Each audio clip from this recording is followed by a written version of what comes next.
and the wind is still. She comes to you like a sudden chill. Hey everyone, and welcome to the channel. So today I want to talk about a movie that I have been sitting on for a minute, The Woman in the Yard. I've been meaning to bring this one up. The movie came out on VOD last week, but I really needed time to sit with it, think through it, and fully dissect it before sharing my thoughts with y'all. Just a heads up, this will be a spoiler video because to really get into what the film is doing and what I took away from it, I have to talk about some key plot points. So if you haven't seen it yet and you want to go in blind, now's your chance to pause, watch it, and then come back later. Otherwise, let's get into it. This film is about a woman named Ramona who becomes crippled by grief after her husband dies in a car accident, leaving her to care for her two children alone in her rural farmhouse. Her sadness turns to fear when a spectral woman in the black appears on her front lawn, warning her today's the day. Let's talk about the dynamic between Ramona and her children because that really stood out to me. From the beginning, it was clear to me that Ramona is a character who's deeply suffering from grief and depression. You can feel the weight she's carrying, but at the same time, it also felt like she was emotionally checked out, especially when it came to her kids. She leaned heavily on her son, putting adult responsibilities on his shoulders that he really shouldn't have to carry. And look, I get it. When you're hurting, sometimes your kids have to step up a bit. But there's a line and she definitely crossed it. Like when the lights got cut off, that moment really stuck with me. It took her forever to even respond to it. When she finally did, it was just, I have them back on tomorrow. No urgency, no comfort, just numb. That moment said a lot about where her head was at. Her emotional distance from her children made the horror feel even more real because it wasn't just the woman in the yard that was haunting this family. It was also the pain, the silence, and the neglect inside the house, especially when she lied about the accident. That was a major turning point for me. It added a whole new layer to Ramona's character, and to be honest, I was like, the mother ain't shit. That lie didn't just affect her, it shaped everything that came after, especially the way her kids saw her and how she saw herself. There's this interesting scene where Ramona is having a conversation with her husband, David. She's clearly unhappy. She talks about wanting to move back to the city, saying that she's tired of the same routine, tired doing the same thing every day, and you can feel the tension in that moment. It's like she's suffocating in that life, and David was trying to understand and empathize. I think the worst thing was not only her depression, but her not wanting her family anymore. That scene hit hard because it shows how disconnected she felt from her husband, from her environment, even from herself. And when you add it in that weight of what happened after the accident, the guilt, the lie, it makes sense why she starts to unravel the way she does. She was already emotionally distant, but the lie just buried her deeper. The horror here isn't just the supernatural stuff.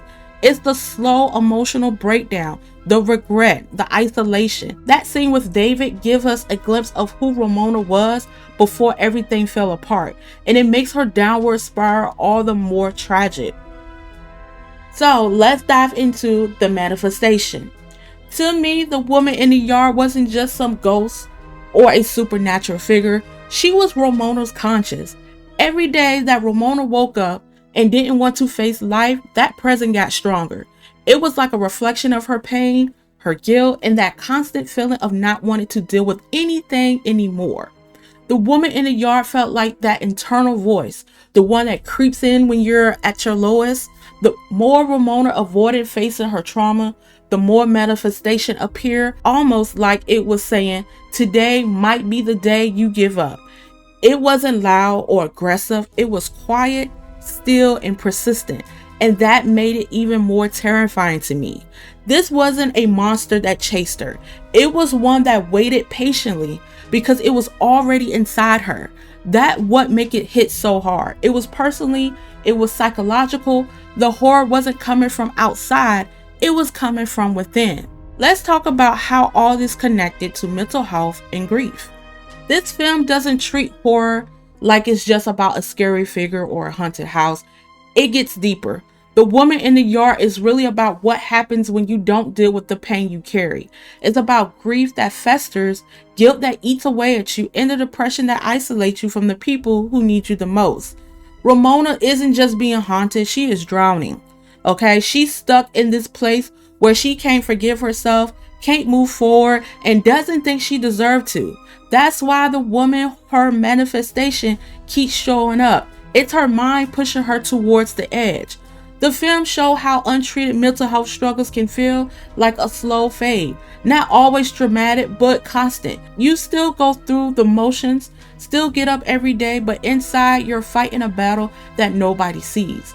That's what Ramona's characters capture so well.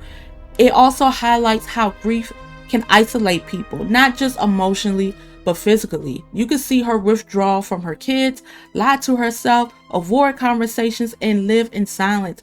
And that silence, that manifestation grows. So yeah, The Woman in the Yard is about horror, but not just the horror of what's out there. It's about the horror of what's inside and how dangerous it is can be when we try to face that alone. Now, the movie actually reminded me a little bit of Poltergeist too, especially with the scene with Reverend Cain. Now, Cain used to scare the shit out of me when I was a child, okay? When he was walking around, humming, knocking on that little girl's door. But overall, I thought The Woman in the Yard was okay. It wasn't a bad film by any means. It just had a strong message. Yes, it is triggering for some people that is going to watch it blindly. Great acting and some really deep psychological themes, but I also feel like it's not going to be for everyone. If you're looking for a fast-paced scare or a more traditional horror experience, this might not hit the mark. It's definitely more of a slow burn, more emotional than terrifying, and it really leans into that psychological tension, like I said, and over jump scares. For me, it worked for some ways, especially the message about mental health and grief. But I can see how others viewers might find a bit too slow or unclear in places. So yeah, I say give it a shot, thoughtful horror, but just know what kind of experience you're walking into. I will rate this movie a 6.5 out of a 10. If you enjoy slow burn horror, psychological themes, here are some movies that I recommend. The Babadook, Relic, that similar psychological theme with some triggering in those movies. So if you prefer to watch something like this, and if you enjoy Woman in the Yard and you want movies like that, here are some recommendations for you. If you enjoy reviews like this or movie recommendations, please make sure you subscribe to the channel. Thank you so much for watching. Make sure you like and subscribe. And until then, see you later.